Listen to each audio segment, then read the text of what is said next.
contato imediato em uma fazenda em Nova Friburgo, estado do Rio de Janeiro. Este caso veio à tona graças à senhora Neuza Lira Rosa, amiga dos proprietários da fazenda onde aconteceram os fatos. E então, por várias vezes, uma equipe de pesquisadores visitou o local, entrevistando diversas testemunhas.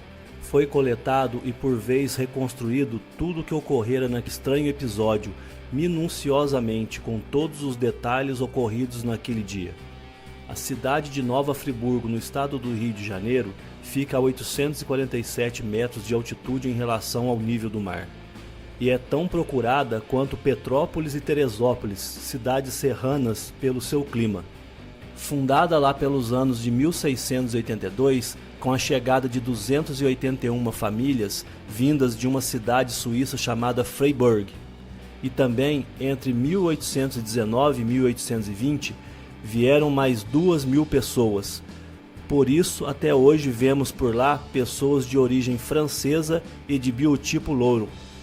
E foi na Fazenda Velha, no município de Amparo, cujo proprietário, o Sr. Sangler, situada no lado norte de um vale com cerca de 800 metros de largura, que se estende de oeste para leste entre colinas de 50 a 150 metros de altitude, com plantações de milho, café, cana-de-açúcar, rosas, além de árvores frutíferas.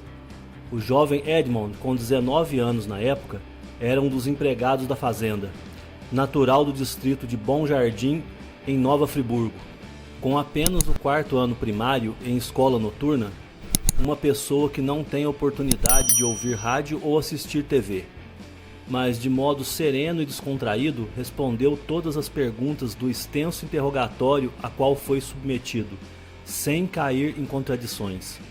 No que diz respeito quanto à forma da espaçonave e vários detalhes, no início foi um tanto confuso e difícil de entender sua descrição.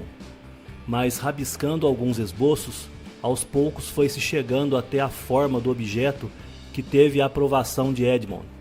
Então foi espontânea sua expressão de alegria, demonstrando que suas respostas não foram pré-fabricadas. Agosto de 1973, às 14 horas de uma terça-feira. Edmond vê uma esfera metálica bem próximo. Tinha aproximadamente uns 2 metros de diâmetro.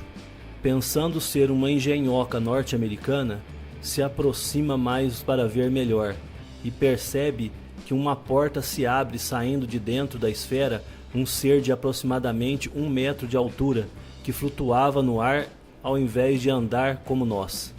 Assustado, Edmond corre para casa, que ficava a uma distância de uns 60 ou 70 metros. As pesquisas foram realizadas em 29 de dezembro de 1974, 18 de maio de 1975 e 22 de junho de 1975.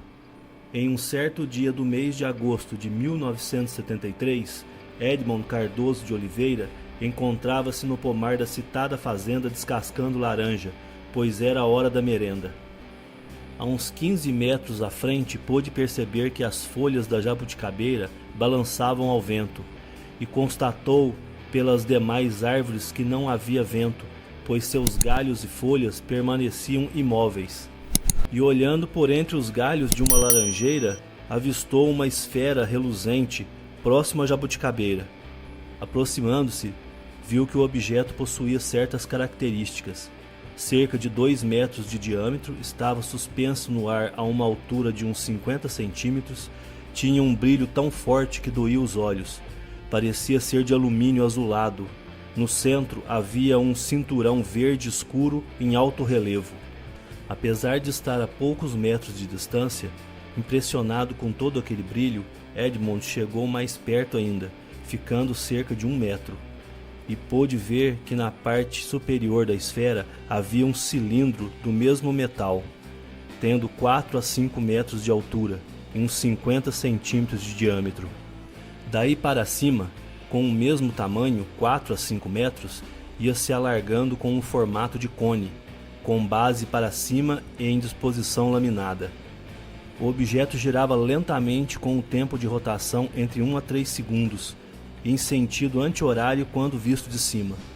A uns 20 metros da jabuticabeira, Edmond notou que os ramos de um cedro de uns 20 metros de altura também balançavam a partir de uns 10 metros do solo. A esfera estava a uns 25 metros desse cedro. Segundo o pesquisador, o movimento rotativo seria responsável pela agitação das folhas da jabuticabeira e do cedro. Edmond percebeu que aquele conjunto cilindro-cone balançava lentamente, inclinando-se uns 50 centímetros de um lado para o outro, e com receio que o objeto se desequilibrasse e viesse a tombar caindo por sobre ele, recuou uns 4 metros e, ao se afastar, ficou de costas para a esfera. Foi aí que ouviu um ruído como de uma porta de metal se abrindo, e ao virar-se constatou que isto realmente havia acontecido. Viu uma porta aberta na parte inferior da esfera, com aproximadamente 1 metro de altura por 50 ou 70 centímetros de largura. Através dessa porta, pôde perceber que o interior da esfera era escuro como breu, e sua parede media uns 5 centímetros de espessura. E antes que pudesse completar 1 minuto de observação, viu surgir, saindo do objeto, um ser de aspecto humano que se curvava ao passar pela porta. E ao ficar de pé do lado de fora da esfera, Edmond calculou que aquele ser teria cerca de 1,20 m de altura, mas por flutuar a uns 50 centímetros do solo, a cabeça dessa criatura nivelava-se com a de Edmond, que tem 1,64 m de altura. O ser usava um traje preto que o cobria da cabeça aos pés. Havia no traje algumas partes de coloração cinza, que eram os punhos, as mãos que tinham forma aparentemente arredondada e lisa, os sapatos sem salto de uns 20 centímetros de comprimento por 5 de largura e 3 centímetros de espessura, uma faixa de uns 6 centímetros de largura no pescoço e uma máscara com orifícios para os olhos e a boca. O traje era formado por uma grande porção de semisferas unidas e tendo diâmetro variável, as maiores com uns 5 centímetros. As semisferas diminuíam à medida que se aproximava da cabeça e das extremidades. Nesses locais eram de uns 3 centímetros de diâmetro e se ajuntavam aos movimentos das articulações, como se tivesse elasticidade. E tinha em suas costas uma caixa cinza, lisa de aparência metálica, e com uns 55 centímetros de altura e largura, e uns 45 centímetros de comprimento aproximadamente. Atrás do calcanhar deste ser saía uma esteira flexível, transparente e clara, em direção horizontal, de uns 50 centímetros de comprimento por uns 5 centímetros de largura, e era responsável pela aparente flutuação do humanoide. Esta esteira perdia a luminosidade na extremidade, mas esteve sempre visível enquanto o ser flutuava. Já do lado de fora, o ser tentou aproximar-se de Edmond, que estava a uns 4 metros de distância.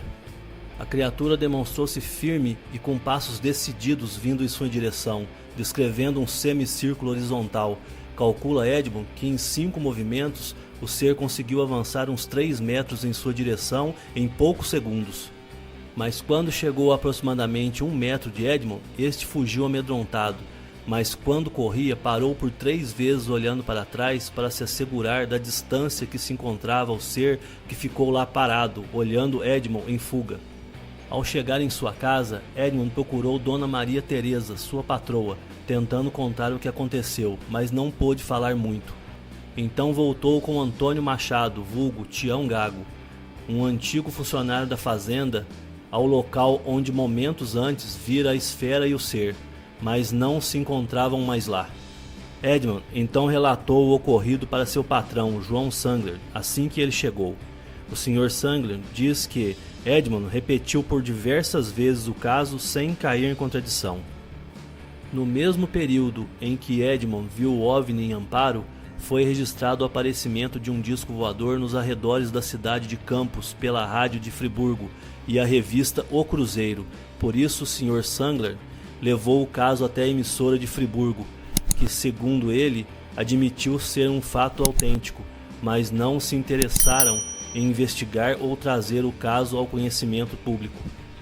Existe a referência de um caso parecido com o ocorrido com Edmund, que aconteceu em uma cidade chamada Kinula, na Finlândia, conforme citou a revista Flying Saucer Review, de setembro-outubro de 1971, em sua página de número 18.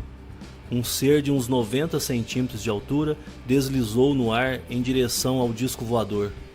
Seu perseguido conseguiu segurar em seu sapato, mas largou logo em seguida quando teve uma sensação de segurar um ferro em brasa, ficando com a mão queimada.